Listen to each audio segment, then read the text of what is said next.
अगर मैं आपसे कहूं कि हमारे सौरमंडल का अजीब सा बर्फीला और सबका प्यारा अंडरडॉग प्लूटो, जिसके ऊपर दिल के आकार का मशहूर निशान है, उसका नाम एक 11 साल की बच्ची ने रखा था। जी हां, उनका नाम था वेनेशिया बर्नी। साल 1930। इंग्लैंड में नाश्ते की मेज पर बैठी वेनेशिया ने प्लूटो नाम सुझाया। उसे यह नाम अंधेरा, रहस्यमय और दूर की दुनिया जैसा लगा, बिल्कुल उस छोटे से ग्रह की तरह। न कोई बड़े वैज्ञानिक, न कोई खास बैठक, बस एक बच्चे का शानदार विचार, जिसने हजारों बड़ों के सुझावों को पीछे छोड़ दिया और हमेशा के लिए इतिहास बन गया। एक बड़ी बहस है, क्या प्लूटो आज भी एक ग्रह है या नहीं? चलिए इसे आसान, मजेदार और वाव पलों के साथ कदम दर कदम समझते हैं। आखिर तक पहुंचते पहुंचते आप खुद महसूस करेंगे कि प्लूटो सिर्फ आसमान में एक छोटा सा बिंदु नहीं, बल्कि एक खास कहानी है। 1800 के दशक के आखिरी सालों में एक ऐसा दौर था जब लोग सच में अंतरिक्ष को लेकर बेहद उत्साहित थे। टेलीस्कोप पहले से बेहतर होते जा रहे थे और हर कोई यही सोच रहा था, आखिर वहां आसमान के उस पार है क्या? यहीं से कहानी में आते हैं पर्सिवल लोवेल। 1855 में बोस्टन में जन्मे लोवेल एक अमीर इंसान थे, लेकिन उनका दिल, सच कहें तो, सितारों में बसता था। उन्होंने खगोल शास्त्र की औपचारिक पढ़ाई भले न की हो, लेकिन वे बेहद अनुशासित और गहराई से काम करने वाले वैज्ञानिक थे। उन्होंने मार्स एंड इट्स कैनल्स जैसी किताबें लिखीं और अपने समय से कहीं आगे जाकर आसमान को समझने की कोशिश की। उनका ऑब्जर्वेटरी आकाश को व्यवस्थित तरीके से समझने के लिए फोटोग्राफिक सर्वे का इस्तेमाल करने लगी, जो उस समय एक क्रांतिकारी विचार था। सितारों के लिए उनका प्यार इतना गहरा था कि उन्होंने अपनी नौकरी छोड़ दी और एरिजोना में खुद की वेधशाला बना डाली। 1894 में एक ऊंची पहाड़ी पर साफ आसमान के नीचे लोवेल ऑब्जर्वेटरी की शुरुआत हुई। लेकिन सवाल था, आखिर क्यों? लोवेल ने देखा कि यूरेनस और नेपच्यून, जिन्हें हम पहले से जानते थे, अजीब तरह से व्यवहार कर रहे थे, मानो कोई बहुत बड़ा पिंड दूर से उन्हें खींच रहा हो। उन्होंने इस अनदेखे रहस्यमय ग्रह को नाम दिया प्लैनेट एक्स। इसके बाद उन्होंने सालों तक बड़े बड़े टेलीस्कोप और गणित के माहिर लोगों की टीम के साथ उसकी तलाश की। दुर्भाग्य से 1916 में पर्सिवल लोवेल का निधन हो गया और वे खुद उस ग्रह को खोज नहीं पाए, लेकिन उन्होंने खोज को जिंदा रखने के लिए पैसा और संसाधन छोड़ दिए। उनका जुनून बेकार नहीं गया। यही जुनून आगे चलकर इतिहास की सबसे शानदार खोजों में से एक बना और यह दिखा दिया कि एक इंसान का सपना पूरी दुनिया की सोच बदल सकता है। बाहरी सौरमंडल को देखने का उनका व्यवस्थित तरीका आने वाली पीढ़ी के खगोलविदों के लिए प्रेरणा बना और यहीं से क्लाइड टॉम्बो की ऐतिहासिक खोज का रास्ता तैयार हुआ। अब मिलते हैं इस कहानी के असली हीरो से, क्लाइड टॉम्बो। इलिनॉयस के एक छोटे से गांव में जन्मा यह किसान परिवार का लड़का साल 1906 में पैदा हुआ था। जिंदगी आसान नहीं थी। एक भयानक तूफान ने उसके परिवार की फसलें बर्बाद कर दी और कॉलेज जाने का सपना वहीं टूट गया। लेकिन क्लाइड ने हार नहीं मानी। उन्होंने खुद ही खगोल शास्त्र सीखना शुरू किया और अपने बैकयार्ड में पुराने कार के पार्ट से एक टेलीस्कोप बना डाला। 1928 तक ग्रहों के उनके बनाए गए स्केच इतने शानदार थे कि लोवेल ऑब्जर्वेटरी के वैज्ञानिक प्रभावित हो गए। और फिर 1929 में सिर्फ 23 साल की उम्र में उन्हें वहां नौकरी मिल गई। कोई बड़ी डिग्री नहीं, कोई चमकदार सर्टिफिकेट नहीं, सिर्फ मेहनत और जुनून। उनका काम यह था कि रात के आसमान की तस्वीरें कांच की प्लेटों पर लेना, फिर एक मशीन से, जिसे ब्लिंक कंपैरेटर कहा जाता था, उन तस्वीरों को तेजी से आगे पीछे देखकर यह पहचानना कि कौन सी चीज मूवमेंट कर रही है। सितारे अपनी जगह रहते हैं, लेकिन ग्रह थोड़ा सा मूवमेंट करते हैं। यह काम आसान नहीं था। ठंडे कमरे में घंटों धुंधली तस्वीरें देखना, आंखें जलाने वाला, थका देने वाला काम। क्लाइड ने खुद को एस्ट्रोमेट्री सिखाई थी, यानी तारों की स्थिति और उनकी गति को बेहद सटीक तरीके से मापना। यही हुनर उसे प्लूटो जैसे छोटे, धीमे हिलने वाले पिंड खोजने में माहिर बनाता था। और फिर आया वो ऐतिहासिक दिन, 18 फरवरी 1930 लाखों तारों की जांच के बाद क्लाइड ने देखा आसमान में एक नन्हा सा बिंदु जो धीरे धीरे अपनी जगह बदल रहा था। प्लैनेट एक्स सच में मौजूद था। इस खोज की घोषणा 13 मार्च को की गई। यही दिन पर्सिवल लोवेल का जन्मदिन भी था। दुनिया में हलचल मच गई, अखबारों की सुर्खियां बनी, स्कूलों में बच्चे नए ग्रह की तस्वीरें बनाने लगे। और क्लाइड टॉम्बाउ, उन्होंने आगे चलकर कई धूमकेतु और एस्ट्रॉइड खोजे, 97 साल तक जिया। और सबसे हैरान करने वाली बात, उनकी अस्थियां एक अंतरिक्ष यान के जरिए अंतरिक्ष में भेजी गईं। एक किसान का बेटा और आखिरकार सितारों को खोजने वाला इंसान। क्लाइड की कहानी यह साबित करती है कि लगन, धैर्य और बारीकी से काम करने की आदत बिना औपचारिक डिग्री के भी दुनिया की सबसे बड़ी खोजों तक पहुंचा सकती है। बट वेट, अब इसे नाम चाहिए था। सुझावों की फ्लड आ गई, लाइक ज्यूस या क्रोनस जैसे देवता या कुछ बनावटी शब्द। फिर समंदर के पार इंग्लैंड में मिरेकल हुआ। 14 मार्च 1930, इस बड़े ऐलान के एक दिन बाद 11 साल की वेनेशिया बर्नी अपने दादाजी के साथ नाश्ता कर रही थी। दादाजी एक लाइब्रेरी के प्रमुख थे और सितारों के बहुत शौकीन। वेनेशिया एक स्कूल की लड़की थी जिसे लैटिन एंड ग्रीक मिथ्स का बहुत शौक था, देवताओं और नायकों की कहानियां। दादाजी अखबार पढ़ते हैं और नए ग्रह की खबर दिखाते हैं। वेनेशिया सोचती है, इसे प्लूटो कहो, जैसे अधोलोक का देवता, अंधेरा, ठंडा और दूर छिपा हुआ। वेनेशिया को क्लासिकल मिथक की जानकारी स्कूल की पढ़ाई से आई थी, जहां लैटिन और ग्रीक मिथक पढ़ाए जाते थे। इसने वेनेशिया को उस उम्र में भी एक स्कॉलरली एज दे दिया। दादाजी को यह सुझाव बहुत पसंद आया और उन्होंने इसे अपने खगोल शास्त्री मित्र को भेज दिया, जो इसे एरिजोना में टीम तक पहुंचाता है। टीम ने तुरंत इसे चुन लिया क्योंकि यह अन्य ग्रहों की तरह देवता थीम में फिट बैठता था और पीएल पर्सिवल लोवेल की ओर इशारा करता था। बस 1 मई 1930 को यह फॉर्मल हो गया। वेनेशिया को इसके लिए 5 पाउंड, जो आज के हिसाब से लगभग $100 होते हैं, की किताबें और खिलौने मिले और साथ ही एक शानदार एस्ट्रोनॉमी क्लब में भी जगह मिल गई।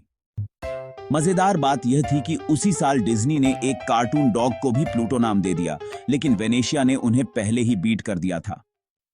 वेनेशिया बड़ी हुई, टीचर और अकाउंटेंट बनी और 90 साल की उम्र तक जिंदा रहीं।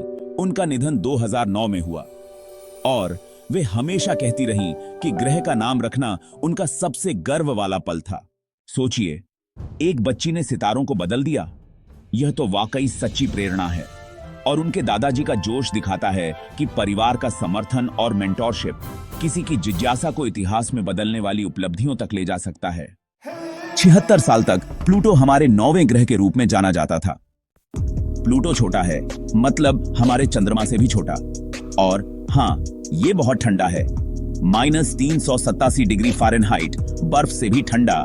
प्लूटो सूरज के चारों ओर हिलता डुलता रास्ता अपनाता है और उसे ये चक्कर पूरा करने में 248 साल लगते हैं।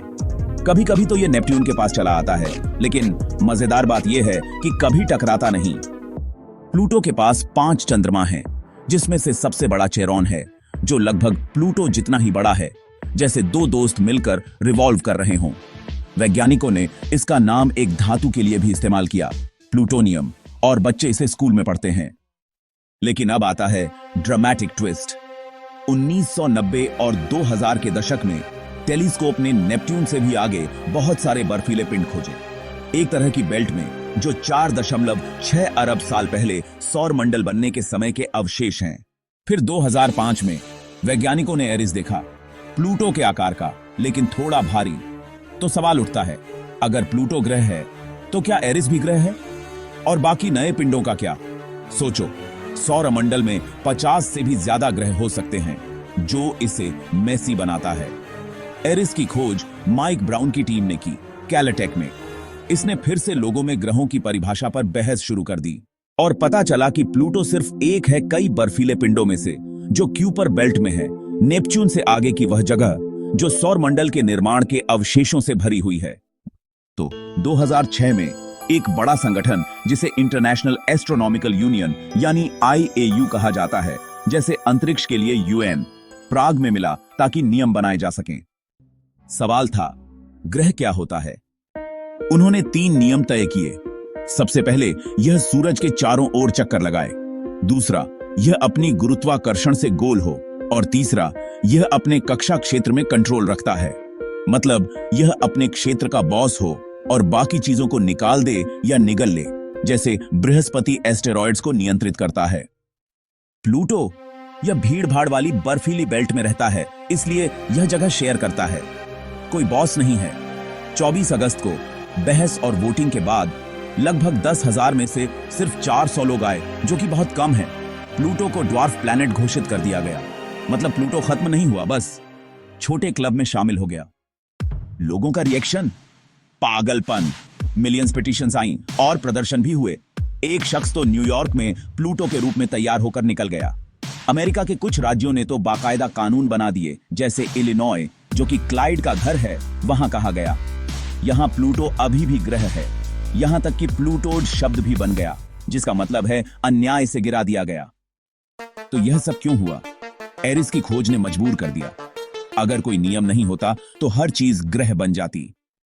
लेकिन आलोचक कहते हैं वोट जल्दी में लिया गया और अपने कक्षा क्षेत्र में कंट्रोल वाला नियम थोड़ा अस्पष्ट है, क्योंकि धरती के पास भी तो एस्टेरॉयड्स हैं। आज भी 2026 में ग्रह वैज्ञानिक बहस कर रहे हैं।